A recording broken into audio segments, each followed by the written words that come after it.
So we are the second presenter and we will be presenting set A of the exercise. So first is, which of the following exercise 1.2.1, which of the following expressions are statements? So statements is anything you can say or write or otherwise express that is either true or false. So there are two basic assumptions. One, every statement is either true or false. And number two, no statement is both true and false. So number one, today is a nice day. Is a statement. No. The word nice is subjective here. So today, for example, for some other person, it's not a nice day. Eh? Ano niya, for example, nat-trip niya or nabunod niya. It's not, it's subjective. It's subjective.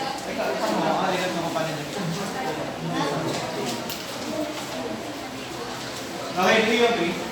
Having a nice, today is a nice day, is subjective. So, pwede na kasi na, it's nice to you, pero for some other person, hindi. Kasi it's neither true or false. Yeah. So for number one, today is a nice day is not a statement. Number four, the U.S.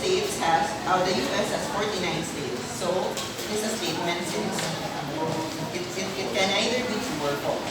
Next is exercise 1.2.1, which is number one, 4 is greater than 3 is a statement since we have numbers. We can compare numbers here. Number 4 is x plus y is b. Is not a statement since there are no implications to the value of the variables x, y, and z. Next is exercise number 1.2.3. Number 1 is, first is, let P be I like fruit, let Q be I do not like cereal, and let R I know how to cook an omelette. So first is P and Q. So the statement here is I like fruit and I do not like cereal. Next is number 4.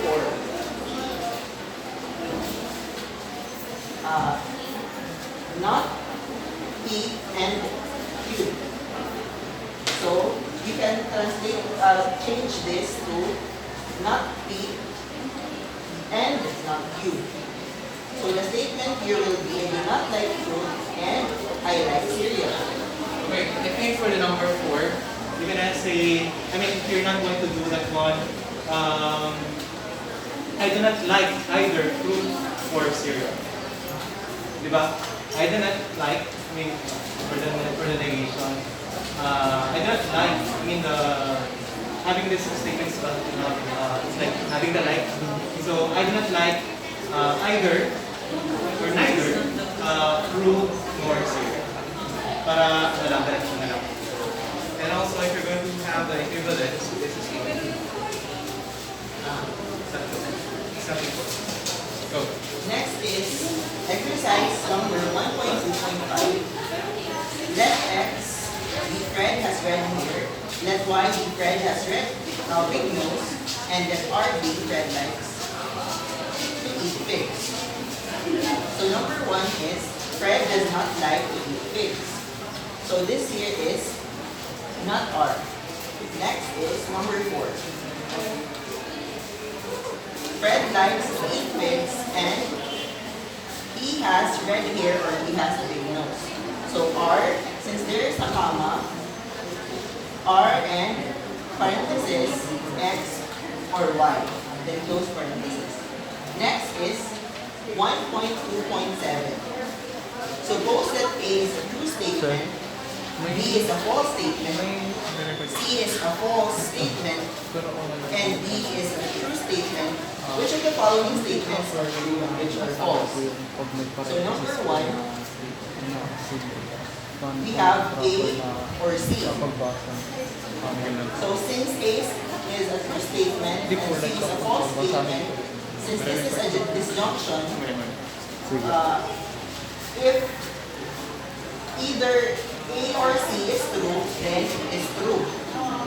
So since A is true, the statement is also true. Next is number 4.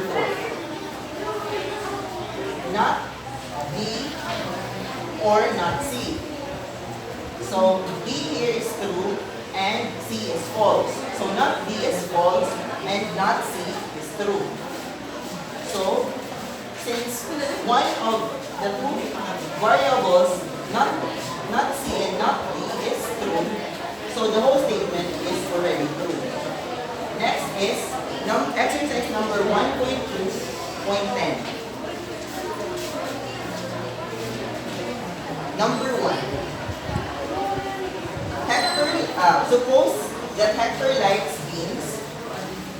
So B is true. Then does not like peas. So not P is true. Does not like lentils. So not L is true. And like sunflower seeds, S is true. So the number 1 is, if Hector likes beans, then he likes lentils. So B, so if B, then L. So since B is true and F is true, since this is a conditional statement, it is false if the first statement, B, is true, and then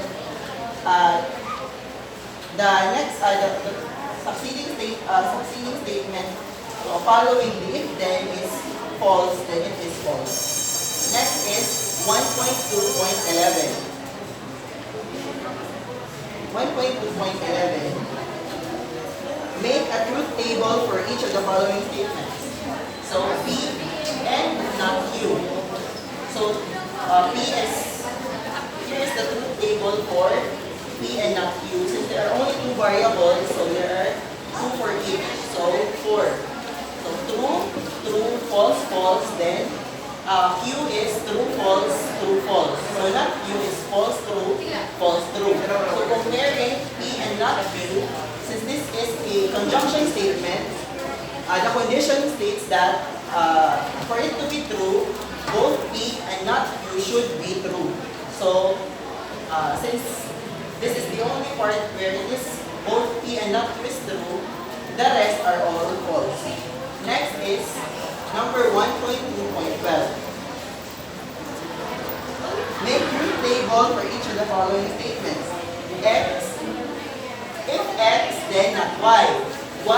X is true, false, false, saying that there are only 2 variables. Then Y is true, false. Then not Y is false, true. So since this is a conditional statement, if both statements are true and if both statements are false, it is considered a true statement.